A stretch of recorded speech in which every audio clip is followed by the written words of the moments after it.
might be necessary or useful, but not in its current form.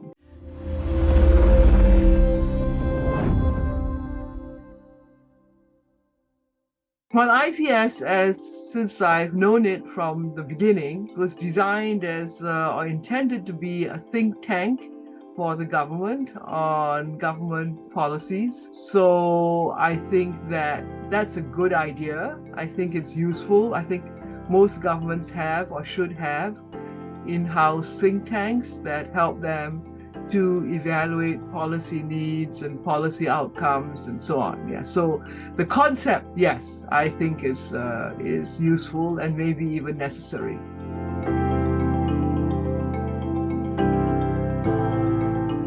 In the beginning, the early years, IPS was more like that. There would be conferences and seminars and there were commission research and so on sort of hot topics of the day. And I think it's good in particular to have people with academic background involved in doing the research. They're aware of what issues are in other countries, what the research is, so they can locate, say, the Singapore issues within a broader context.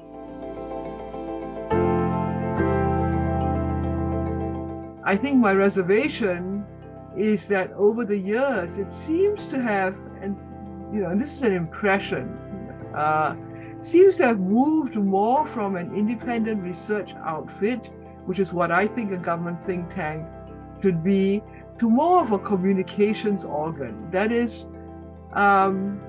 seems to be focused more on justifying and legitimating policies that the government has already decided on, as opposed to let's look at the whole domain of the policy subject we're interested in and see what kinds of policies might resolve that, what is the experience of other countries, what has been the findings of research. So more open-ended.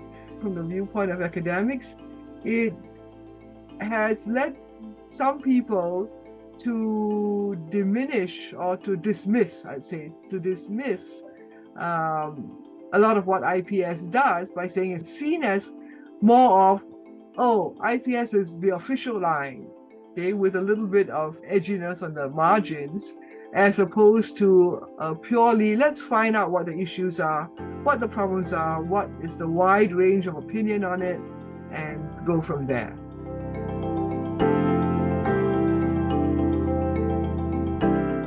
I think what IPS does well is actually identify hot topics, fairly early on. They're not necessarily the first to identify them, but they catch on quite fast to things that academics and the media might have identified, like inequality, demographics, race relations, and so on. So I think the identification of issues is very good. I think the discussion of those issues is constrained. I wouldn't say biased, but constrained by the more, I guess you would say, establishment types that tend to be invited to do research or to speak at seminars, at conferences. And I think that's not very useful because, frankly, we know what establishment types are going to say.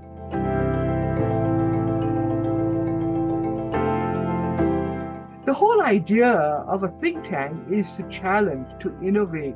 So I would bring in new people. I would bring in people who are critical. They don't have to be right. I don't have to agree with them. And I think that would create a much livelier space for a lot of the discussion, make it much harder for people to dismiss what comes out from IPS projects. I think it would be much more useful if we could have all those open discussions, including from people that are troublemakers. In fact, troublemakers are the ones that you want, because if you don't pay attention to them, you might get trouble. So that's my sense. Yeah.